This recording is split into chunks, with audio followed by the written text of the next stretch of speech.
Hey, comment que c'est que ça? Petite vidéo aujourd'hui, nous sommes le mardi 21 mai. Il fait... Bon, c'est clairsemé quoi, un peu de pluie, un peu de soleil, un peu de nuages. On se demande si la saison va démarrer. On se le demande un jour. Donc quand j'ai planté les pieds de tomates, début mai, ils annonçaient des belles semaines, pas de soleil, etc. Puis maintenant, il fait quasiment que de pleuvoir. Donc je pense que je vais traiter à la bouillie bordelaise, malheureusement, pour assurer le coup. Donc là, ils annoncent de la pluie encore pendant une semaine environ. Et donc aujourd'hui, donc ça ne sert à rien parce qu'ils annoncent des averses, faut pas le faire quand il pleut. Mais demain ils annoncent du beau apparemment, donc je vais faire ça demain. Donc bouillie bordelaise, voilà, à mélanger avec de l'eau. Bon, tout est expliqué derrière, hein, c'est pour le milieu, tavelure, le chancre apparemment. Là, bon, j'ai acheté ça surtout pour les tomates, moi. J'avais acheté ça, non, enfin j'avais acheté ça au début. À la base, c'était pour mes plants, mon arbre fruitier, mon pêcher. Pour la fameuse cloque du pêcher. Et voilà. Donc là, pour les tomates, ils disent tomates milieu, une dose pour 1 litre, 20 grammes pour 10 mètres carrés. Traité dès le début de la végétation tous les 15 jours jusqu'à la floraison, puis après la nouaison, je sais même pas ce que ça veut dire. Traitement à l'écart des plants, à l'écartement des plants et juste avant la plantation. Puis tous les 15 jours. Bon, et moi je vais pas traiter tous les 15 jours. Je traite là une fois pour vraiment assurer le coup là pour le début de saison. Et si vraiment on a un été pluvieux, je retraiterai un coup une deuxième fois, mais dans l'idée je traiterai pas plus que 2 fois. Parce que c'est du soufre, c'est du cuivre, donc c'est pas très bon pour le... c'est un polluant, hein, c'est des métaux lourds, donc faut pas en abuser. Mais là on se prend tellement de pluie et d'humidité qu'il vaut mieux, je pense, assurer le coup. Ça me ferait mal de me dire que tout est tombé à l'eau. Bon, on fait un petit tour du jardin vite fait. Bon, j'ai éclairci mes jardinières, mes œillets et mes cosmos. Voilà, environ un tous les 7-8 cm. Ici, les chayotes poussent tout doucement. Tout doucement, tout doucement. Mais bon, il fait tellement humide, etc. que bon, ça pousse pas plus que ça. J'ai planté un œillet ici. J'ai repiqué un œillet ici. J'ai fait plein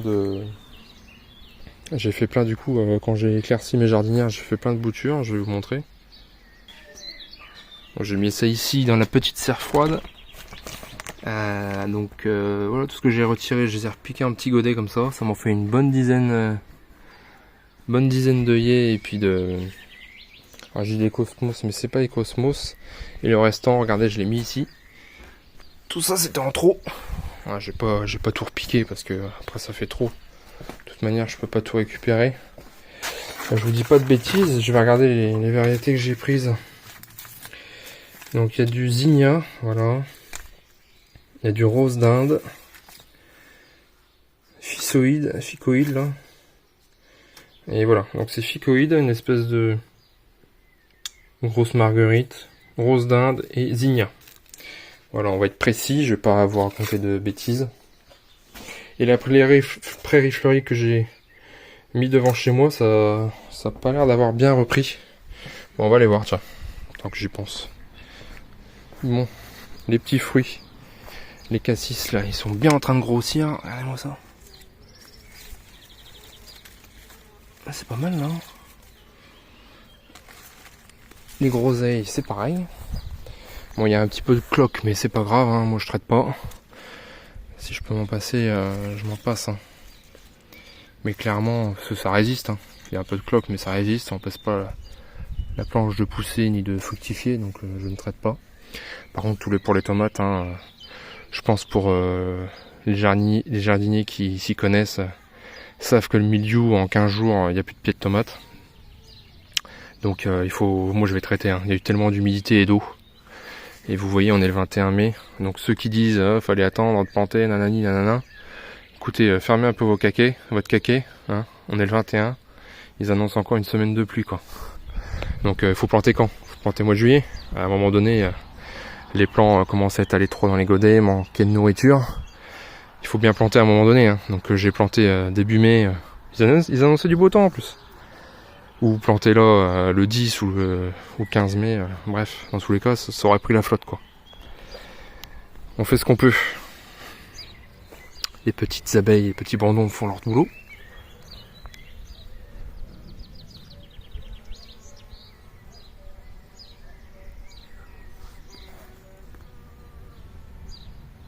Voilà, ça fait plaisir à voir ça. Les petites pommes, les pommes. Qu'est-ce que ça dit les petites pommes? Ah là là, regardez-moi ça. Les chenilles là. Vous avez vu? Vous avez vu les chenilles là? Je sais pas si on les voit bien.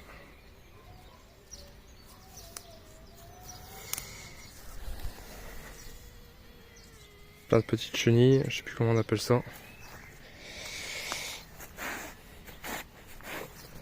Ça c'est... Elles s'enroulent dans les feuilles et elles bouffent les feuilles. Bon, c'est comme ça. Hein. Donc là, l'ail perpétuel, l'ail rocambole, comme vous voulez, il est en train de fleurir.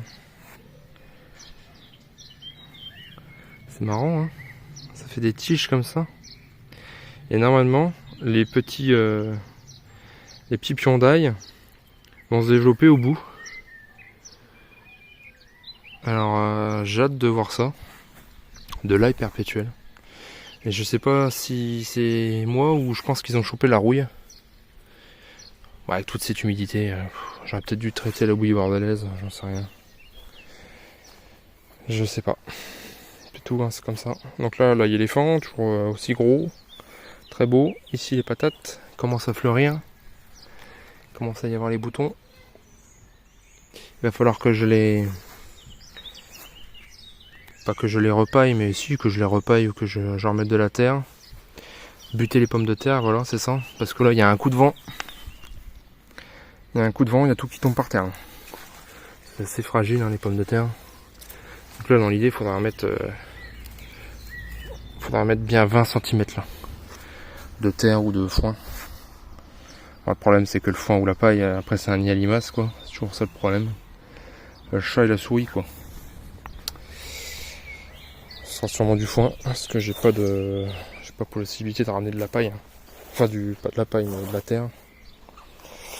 Donc ici, deuxième pied de butternut. Butternut, qu'est-ce que je dis? De chayotte. C'est un petit peu bouffé au pied par les limaces, mais bon. Ça va encore. Ça va encore. Ici, des petites mûres. Ça commence à faire des boutons.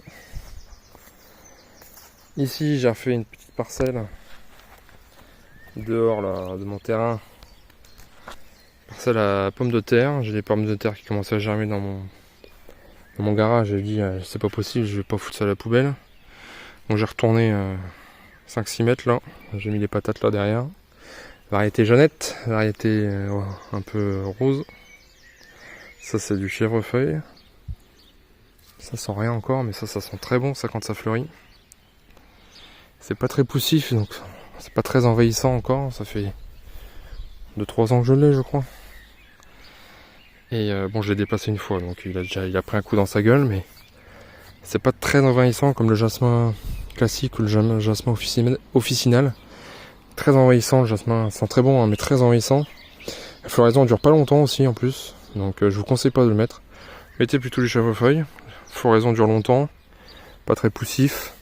Ou alors en jasmin, vous pouvez mettre du jasmin de Chine avec des feuilles non caduques, c'est-à-dire que les feuilles restent sur le pied, ne tombent pas l'hiver. Ça sent bon aussi et c'est moins poussif, c'est moins envahissant que le jasmin classique. Donc là les oignons, là il y a les échalotes. Voilà. Je me demande s'il faut pas traiter la bouillie aussi bordelaise. Regardez, j'ai l'impression qu'il y a la rouille qui est en train de venir là. C'est même pas j'ai l'impression, c'est sûr. Je vais regarder après si j'en mets un coup là-dessus ou pas. Donc là encore des murs, regardez, on va être envahi de murs là. C'est magnifique ça.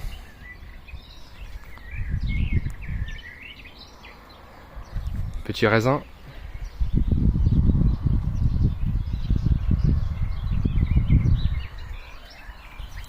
Petit mange-tout. Comme ça, comment c'est énorme, non? Ils sont énormes.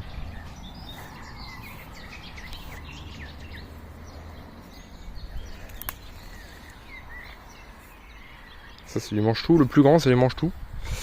Donc, tout bien réfléchi. J'aurais dû mettre les mange-tout ici. Parce que là, le soleil, il tape par là. Et du coup, ils font de l'ombre. Ils font de l'ombre ici, quoi. Donc, j'aurais dû mettre les petits pois avant, qui sont plus petits. Regardez les petits pois. Ils sont beaucoup plus petits en hauteur. Ils s'arrêtent là. Par contre, les mange-tout, ils font quasiment le double en taille. Mais c'est tout, je le saurai pour la prochaine fois. Donc là, on a les petits pois qui commencent à grossir, regardez. Ils sont bien épais. Ils commencent à s'épaissir.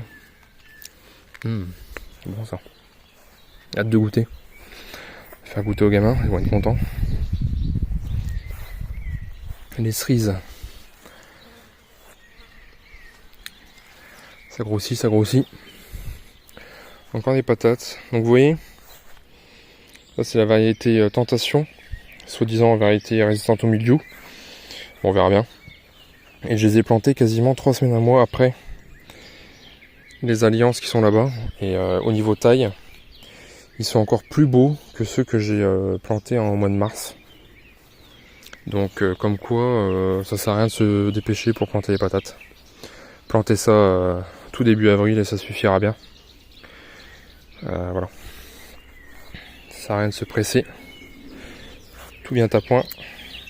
Comme quoi les périodes de semis et de plantation, bon bah c'est pas trop des conneries. Hein. S'il y a des dates préconisées, c'est qu'il y a une raison. Hein. Ça marche mieux et puis c'est tout. Oui, je mange tout et alors. Donc les patates là sont belles. Pareil, il faudra que je bute. Il y en a beaucoup trop. Elles sont beaucoup trop hautes, je veux dire. Encore des petits raisins. Donc là c'est mon pied de... Comment? Nectarine jaune. Qui chope tout le temps la cloque, etc. J'avais pas envie de le traiter, ça me saoulait. Ben, il pousse quand même là, en dehors du terrain. Bah tant mieux. J'espère pour lui qu'il va survivre parce que c'est pas moi qui vais le traiter. Ici les petits oignons que j'avais fait en jardinière. Petits oignons blancs. J'avais pas pu repiquer parce que j'ai plus de place au jardin. Ça grossit gentiment. Un petit peu.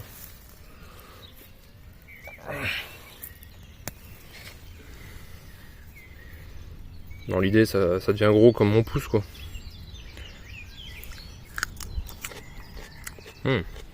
Très bon. Ici. Donc là on a les haricots blue hill de violet à rame. Vous voyez comment ça s'enroulait autour de la structure de mon grillage là. Comment joindre l'utile à l'agréable. Donc bon là on se fait quand même un peu bouffer là. Faut que je regarde s'il n'y a pas des limaces là-dessous là. Parce que je me fais bouffer là. Ça repousse. Les têtes elles se font bouffer. Vous voyez? Les têtes d'haricots elles se font bouffer. Et ben ça repousse, ça repart sur des gourmands là. Vous voyez à gauche. Là la tête elle s'était fait bouffer. Au milieu où il y a mon pouce. Et ça repart à gauche et à droite sur des gourmands. C'est bon à savoir. Je pensais que les pieds étaient foutus. J'ai dit je vais les laisser, tant pis. J'ai dit je vais pas les arracher, j'ai pas que ça à foutre. Ben ça repart sur des gourmands, donc ça va prendre du retard, mais ça repart. Donc c'est bon à savoir. Comme les tomates, il y a des gourmands. Ici, petit pied de physalis. Il a survécu à l'attaque des limaces. Là aussi. Là-bas aussi. Voilà. Les fèves. C'est pas montrer les fèves. Là, elles sont la taille d'un bel haricot vert. 8-10 cm.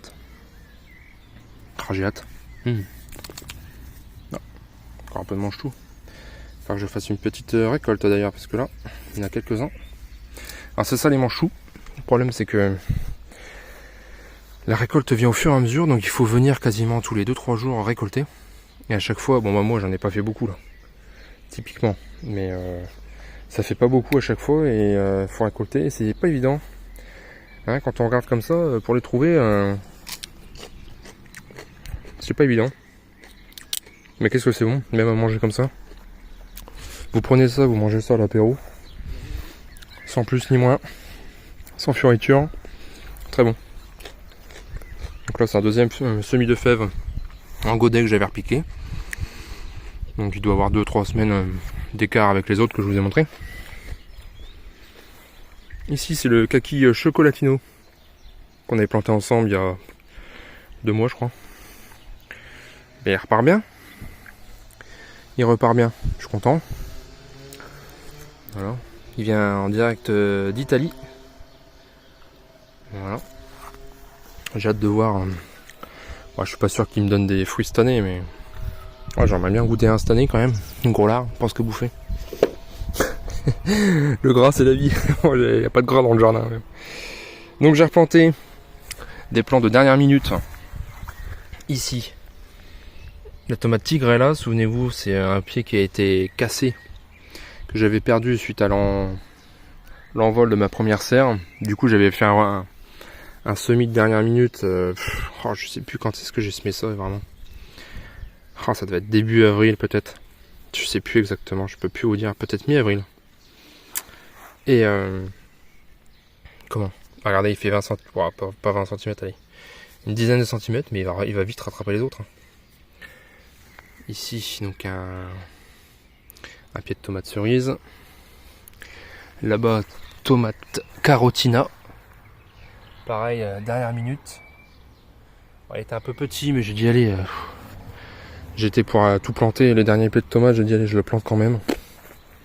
Donc j'ai mis toujours des granulés bleus anti-limaces au pied. Bien sûr. Donc là, c'est la tomate limoni. Donc tomate qui ressemble à un citron et qui a un peu le goût de citron, il paraît.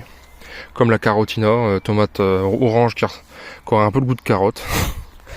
On verra bien si c'est de la connerie ou pas. Tout ça, ça vient de la ferme Saint-Marthe ou Semaille, il me semble, je sais plus. Si ça vous intéresse, vous irez voir. Ici, la rose de Berne. Voilà. La rose de Berne. Et ici, la Summer Cider. Grosse tomate orange. Acidulée, Summer Cider cidre. Et vous voyez, les feuilles, type pomme de terre, j'ai l'impression. C'est pas j'ai l'impression, c'est type pomme de terre. On verra bien. Les pieds de tomates, toujours vivants, toujours debout. Après toute cette pluie, cette humidité, bientôt le milieu. J'espère pas, hein, putain. Arrêtez vos conneries, hein. Mais je pense que je vais traiter. Hein. Je vous dis, demain, ils annoncent une belle journée de soleil. Je vais traiter. Je vais essayer de rentrer pas trop tard, histoire que ça sèche pour le lendemain, parce qu'il pleut le surlendemain, il pleut. Mais demain, ils annoncent du beau. Et je vais donner un coup de bouillabaisse. Ça me ferait trop mal au cœur de tout perdre, honnêtement. Que tout soit ravagé par le mildiou, je sais pas, au mois de juin ou juillet. Et que la production soit morte, quoi. Donc je vais faire un traitement préventif. Première fois que je fais. On verra bien. L'année dernière, j'avais perdu tous mes pieds à la 3e semaine d'août. Il y a eu de l'humidité début août. 15 jours après, tous les pieds étaient morts. Le mildiou, on peut rien faire. On a beau couper les feuilles. 2 jours après, ça revient à d'autres endroits, etc. Quoi qu'on fasse, c'est la misère. Donc, je vais assurer le coup.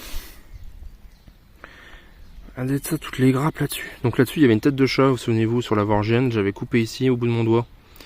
Grosse tête de chat, pour faire simple, c'est une grosse fleur qui ressemble à un bouton déformé. Regardez là. Vous voyez les pistils et tout, quoi. Enfin, les pistils, je sais pas comment ça s'appelle, là. Elles sont énormes, hein, les fleurs. Elles sont belles. Bon, je suis pas repassé depuis. Et donc, il y aura peut-être 2-3 gourmands à tailler, et puis les pieds à enrouler autour du pied, enfin autour des machins, des spirales, je vais y arriver. Bon là c'est bon, hein, les pieds sont gros. robuste, je pense qu'il n'y a plus trop de risque de limaces. Bon, je laisse encore dépailler au pied parce que bon, ils annoncent encore et toujours de l'humidité, donc je veux dire, le paillage pour l'instant il sert pas à grand chose, j'ai envie de dire. Il y a un peu de rejet, faut que je désherbe un coup. Donc pour le moment c'est pas très grave si c'est pas paillé au pied du pied. Il y a encore beaucoup d'humidité, donc rien de presse, il n'y a pas le feu au lac. Au contraire, le lac est blindé d'eau. Ici, petit melon charentais, que je vais essayer de faire grimper ou qui colonisera la zone ici. Ici, petit concombre. Là, on a une variété fin, je sais plus la variété. Concombre, non, c'est une variété classique, le généreux. Et ici, un concombre lemon. Concombre qui ressemble à un citron. Tout ça, on le verra au fil de la saison. Encore des melons là-bas, d'autres variétés de concombres, quoi.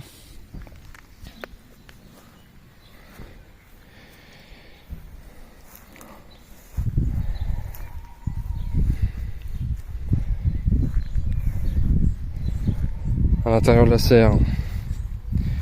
Donc à la base, j'allais faire des patates ici. Donc là, il y a toutes les patates. Et regardez-moi la taille. Ça a été planté après la toute première planche que je vous ai montrée. Bien après. Regardez-moi la taille qu'elles font. On doit faire bien 60 cm. Là,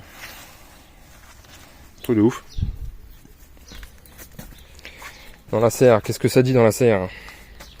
Le basique, bah là on pourrait même commencer à taper dedans. Bon, j'ai pas les tomates, mais j'ai le basique. Je sais pas si je le replante, si je le rempote. Pour le moment, il n'y a pas de signe de carence, c'est-à-dire jaune, quoi. Bon, si un petit peu là, peut-être. Je surveille, parce que sinon il faudra rempoter dans un plus gros pot. Sinon ça va manquer de nourriture et il va devenir jaune et puis il va finir par crever. Donc vous voyez, j'ai des petits escargots là qui me bouffent les feuilles. Tous les jours j'en retire. Et faut les virer hein, parce que sinon des fois je regarde sous le pot s'il n'y a pas une limace qui traîne.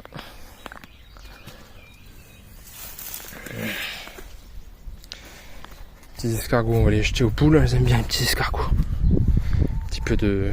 pour les œufs, ça renforce les œufs. Tiens. Oh, on veut pas. Bah tant pis.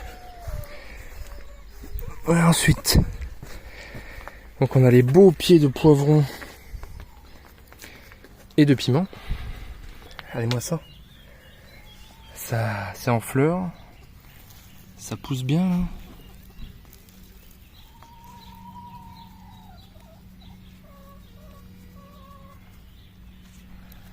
Ouais, c'est beau hein. C'est beau, c'est beau.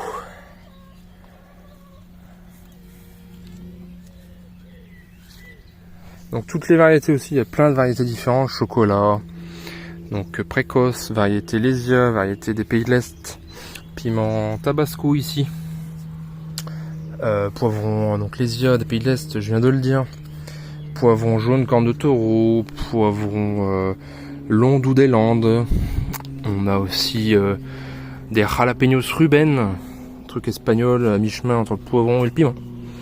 Donc on verra ça au fil de la saison. Ici, petit melon mango, donc ça fait des petits melons de la taille d'un kiwi. Donc j'ai hâte de voir ça pareil. Donc j'ai mis ça dans la serre parce qu'apparemment ça demande besoin de beaucoup de chaleur, etc. Donc j'ai voulu assurer le coup, j'ai foutu ça dans la serre. Ici, deux petits pieds de concombre mini pastèque, ça fait des concombres de la taille de mon pouce. Et qui est vraiment la tête d'une pastèque et on mange ça à l'apéritif avec les tomates cerises. J'en avais pris un pied l'année dernière pour tester en jardinerie. J'avais vu ça. Et j'ai récupéré les graines. C'est une variété classique, donc on peut récupérer les graines. Il commence à grimper, regardez. Il commence à grimper. Et on a vraiment bien aimé. Donc j'ai dit, allez, on en fait. Bon, j'en avais fait 4-5 et puis j'en ai tellement donné qu'il me reste plus que 2. Voilà. Ici, toutes les aubergines. Variété Violetta Longa, donc aubergine un peu classique, qu'on voit en arrière-plan là. Une variété très poussif, très haut, plus haut que les variétés Little Finger. Variété d'aubergine de la taille d'un doigt d'honneur ou d'une knacky ou d'une saucisse de Strasbourg pour ceux qui n'ont pas la référence de knacky. Voilà, vous loupez rien, c'est de la merde les knacky. Et donc on les voit les plus petits pieds. Donc voilà, les aubergines se portent bien. J'ai encore tout ça en pied d'aubergine et de poivron. J'ai de quoi faire. Je sais pas ce que je vais en faire. S'il y aura sûrement à l'arrière de mon jardin, je vais faire des trous en mode one again et bistouquette. Et on verra si ça pousse. Si ça pousse, tant mieux. Si ça pousse pas, tant pis. Ici encore un peu de salade pour faire des roulements sur les salades qu'on mange. Un peu d'artichaut parce que j'avais fait 3-4 pieds que j'avais mis derrière mon jardin pour gagner de la place, parce qu'un artichaut faut au moins 1 mètre carré d'espacement. Et regardez, j'en ai récupéré 2. J'ai été sauver le soldat Ryan. Je sais pas s'ils vont reprendre. Et ils se sont fait littéralement bouffer par vous savez qui. Par celui dont on ne doit pas prononcer le nom. Par Voldemort et la pierre philosophale. Donc par les limaces. Casse les bonbons. Donc là il faut arroser parce que dans la serre, ça a vite fait de crever. Voilà. Donc ça faudra que je les repique, celles-ci, elles sont bonnes à repiquer. Voilà, ça poussera plus, les fenouils ils sont cuits. Il me reste un gros pied de tomate, de variété beauté blanche. Il me reste 2-3 variétés de une rose de Berne et une limonie. Et une summer cider aussi. J'avais tout semé en double, les semi-dernières minutes. Ah oui, c'est ça que je voulais vous parler. Alors si vous vous souvenez, vous avez fait une vidéo ici, j'avais planté ça. Et il n'y avait plus que la tête. Il ne restait plus que la grosse feuille là qu'on voit à gauche. Et la tête était coupée à ce niveau-là. Alors si je cadre pas, ça va pas aller. Au niveau de mon doigt. Donc c'était un poivron. La tête a été bouffée. Il n'y avait plus rien. Et je dis c'est bon, il est mort, il va crever. Je peux le foutre en l'air. Je dis allez, je le garde, je le mets de côté. Poivron sweet cherry. Vous savez, ça fait des petits poivrons la taille d'une petite clochette, la farci au fromage de chèvre, on trouve ça en magasin. Et il repart. Il repart. Je suis trop content parce que j'en avais semé 4-5 et j'avais eu que 2 graines. Donc celui-ci et son petit frère de mémoire, il est là. Non, il est là-bas, son petit frère. Donc il est plus beau forcément. Il a survécu à celui dont il ne faut pas prononcer le nom. Putain de limace. Et il repart. Je suis trop content. Voilà, je suis content avec pas grand chose, moi. Ah oui, j'ai été chercher ça en jardinerie. Je me suis baladé en allant chercher du fumier de cheval décomposé et un peu de terreau. Je suis passé par curiosité devant les plants qu'ils avaient, etc. Tomates. Et j'ai vu cette courgette blanche, Clara. Je sais pas si c'est une variété F1. Faudra que je regarde. Donc voilà, juste pour le fun. Il me restait des courgettes, enfin des aubergines, mais je dis tiens, une blanche à tester, voir. Puis si je peux récupérer les graines, ce sera bien. Ici aussi, je voulais vous montrer. Bon vous reconnaissez, c'est une courge. Courge ou un melon. Moi je pense que c'est une courge plutôt. Donc soit c'est de l'année dernière. Parce que ici, quand j'ai mis mes planches, j'ai remblayé, j'ai remis de la terre qui venait du poulailler. Et dans le poulailler à l'époque, qui est là-bas, j'avais mes courges butternut. Donc, à mon avis, il y a 95% de chance que ce soit une butternut. On verra bien. Et c'est bizarre parce que j'avais ramassé les courges et je les ai pas laissées pourrir sur place. Alors, je sais pas, c'est bizarre. Les tomates dans la serre. Donc je le laisse, on verra bien. Je vais essayer de m'arranger. De toute façon, les pieds là, ils vont grossir, ils vont monter un peu en hauteur. Je vais essayer de le faire courir là-dedans. Pas qu'il fasse de l'ombre et qu'il gêne tout le monde, mais ça me fera un paillage et puis en même temps, ça me fera des courges. Donc là, petite tomate. Regardez, sûrement la première tomate du jardin. Variété glacier rouge, variété suédoise très précoce, variété port déterminé, c'est-à-dire qu'il dépasse pas le 1m50 de hauteur. J'ai déjà 2 belles tomates. Là aussi, c'est la même variété là. Voilà. Fait de la taille d'une cerise. Je suis content. Ça commence les amis. La saison commence. Et il était temps parce que... Donc là j'ai un putain de gourmand. Regardez. Regardez ça. J'ai un gourmand qui est énorme. Comme... hein, voilà. Donc là ça c'est la tête que j'ai dans ma main. Ça ici c'est un gourmand. Il est aussi gros que la tête de la tomate. Bon là il est tellement gros que je vais le laisser. Là aussi j'ai un gourmand. Je vais laisser, c'est-à-dire que je vais laisser le bouquet. Et là s'il continue à pousser, je viendrai lui couper la gueule. Faut pas non plus exagérer, pousser mémé. Voilà, voilà. Allez, on va sortir de maintenant, je commence à avoir chaud. Il fait combien là-dedans? Même pas été voir. C'est petit rituel normalement. Regardez combien il fait là-dedans. 25-26 quoi. Donc tout est ouvert, hein, les petites fenêtres. La grande porte d'entrée. J'ouvre à fond. Les petites fraises, on en mange depuis une semaine environ. Donc pas beaucoup, mais une poignée tous les jours. Puis il faut les ramasser parce qu'avec l'humidité, ça a tendance à pourrir. Donc faut pas tarder à les ramasser. Toutes les variétés sont mélangées. Bref. On va goûter ça. C'est pas terrible celle-là. Mais ça fait plaisir de manger ces fraises du jardin si vous savez. Ici les petits maïs et puis on a en premier plan les haricots borlotto nains que j'avais fait en godet, que j'avais repiqué. Pousse bien. Hein. Il y a encore des belles tomates là. Des belles fraises je veux dire. Moi je vais les laisser, je vais pas faire mon gros lard. Ici donc j'ai fait 2 routes. J'ai refait 2 routes ici. Donc je profite de la pluie pour semer carottes, Jeannette et fin, pousse rapide, graines de chez Lidl. Et ici, panais long de... Putain.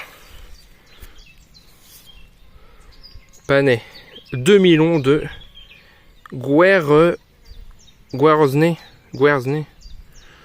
quoi. Bref, des panais quoi. On va voir. Je fais 2 lignes, une ligne de chaque là. Ici ce sont les céleri boules. Céleri rave.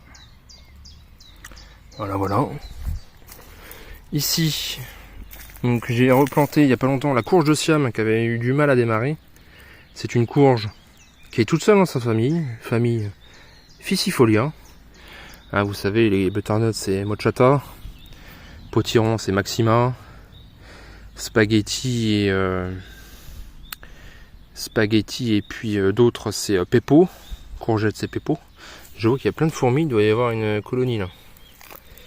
Et donc celle-ci elle est toute seule dans sa famille, elle se garderait 2 ans a priori. Donc je suis content, j'ai réussi à la faire germer. J'en ai une autre dans la serre encore qui est en train de pousser. Ouais, je la foutrai dehors. J'ai plus de place. Donc je vous ferai une vidéo sur la taille des courges, s'il faut tailler ou pas, et des melons. À 1 feuille, à 2 feuilles, à 4 feuilles, à 6 feuilles. Puis des fois on taille pas du tout. Je suis en train de regarder, est-ce que c'est une limace desséchée ça? Est-ce que c'est une limace desséchée, Jean-Pierre? Je pense bien que oui. Ouais, c'est une limace desséchée. Donc c'est-à-dire que les granulés anti-limaces fonctionnent. Regardez ça, c'est quoi ça? Les limaces aussi? Non, ça c'est un bout de bois. Les granulés anti-limaces fonctionnent. Mes pieds n'ont pas de courge et de melon n'ont pas du tout été attaqués, comme vous pouvez le voir. Il n'y a pas un seul grignotage de saison, pas fait de limaces. Voilà, j'ai plusieurs variétés différentes. Melon charentais, melon noir de Carme, melon petit green reine, potimarron, non potiron bleu de Hongrie, courge spaghetti, potimarron classique, courge cornue d'hiver, pâtisson orange là-bas. Enfin, plein de variétés différentes pour le fun et tester. Donc si ça vous intéresse, Et ben restez sur la chaîne. Pareil pour les maïs. Des variétés différentes. Et puis dans la serre, vous en avez vu, j'en ai ressemé. Pour échelonner les récoltes, parce que c'est... Le maïs, c'est un légume qui se récolte très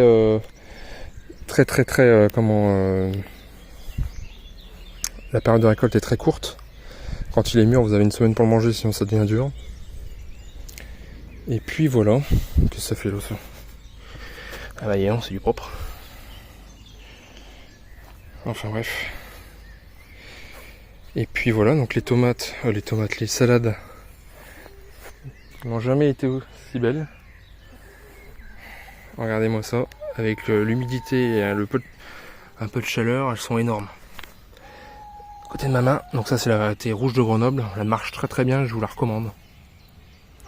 Ça c'est la salade à couper, pareil, elle marche très bien, je vous recommande aussi. Ici on a les fenouilles, on a les épinards. Je pense que les épinards, j'en ferai moins l'année prochaine parce que c'est beaucoup de boulot pour peu de récolte. Je pense que je vais me contenter des blettes. Les blettes ça marche très bien. C'est très productif. C'est moins de boulot. Donc on peut les voir ici les blettes. Voilà, les blettes ils sont ici. Beaucoup moins de boulot. Vous récoltez une dizaine de feuilles, vous avez une portion, alors que les épinards vous passez 3 quarts d'heure à récolter pour ramasser 500 feuilles et puis manger un bol d'épinards. Donc moi les épinards, je vais laisser ça aux gens qui ont le temps. J'ai plus de temps. J'ai pas le temps pour ce genre de culture. Typiquement les épinards c'est le genre de culture que je pense que je vais arrêter parce que les blettes font très bien l'affaire en guise de substitut. Ici, donc j'ai refait une ligne là, la ligne du désespéré là, où j'ai fait une ligne encore de carottes. Cette fois-ci c'est carottes Christmas F1 Active, encore une variété de chez Lidl. Et ici 2 mètres de salsifis mammouth. Pareil, donc un peu de terreau, une graine tous les centimètres en gros, puis on viendra éclaircir à tous les 10 cm quand ça aura poussé. Donc ça pour tout le monde, que ce soit les carottes les carottes tous les 5 cm, mais par contre tous les salsifis et les panais sera tous les 10 cm à éclaircir. Courgettes, magnifique le pied de courgette. Ici c'est un courgette jaune. Petite courgette qu'on commence à deviner. Voilà. Ici courgette Black Beauty. Pareil, petite courgette qu'on commence à deviner. Ils sont beaux les pieds. J'ai planté ça pareil tout début mai. Ici courgette Termino. C'est une variété F1 d'une grosse courge que j'avais laissé pousser l'année dernière. J'avais tellement apprécié cette variété. Très productive, très bonne, tout ce qu'on veut, qui se conserve. Peau très fine, pas trop de pépins, bon goût surtout. Mais c'est une variété F1. Et je dis c'est pas possible, faut que je récupère les graines. Faut que j'essaye l'année prochaine et voir ce que ça donne quoi. Et bon on verra. On verra ce que ça donne. Voilà, écoutez. Si vous avez beaucoup d'humidité, beaucoup de pluie, vous avez peur de foirer vos tomates, de tout perdre. Ce qui se comprend. Vous savez, je fais pas ça par gaieté de cœur de traiter. Si je pourrais m'en passer, je m'en passerais typiquement. Mais si je veux pas perdre tous mes pieds, tous les efforts, l'amour que j'ai mis dedans, non, ça fera trop chier. Donc je vais traiter demain. Et puis voilà. Écoutez, sur ce, plantez tout, c'est toujours le bon moment pour le faire. Tomates, poivrons, aubergines, piments, céleri rave. Vous pouvez en chercher en jardinerie là. Par contre, pour semer, c'est trop tard. Allez chercher de la salade, du fenouil, des blettes aussi. Vous pouvez en chercher. Enfin, tout ça. Allez-y. Et puis moi, je vous souhaite bonne fin de journée. Allez, salut.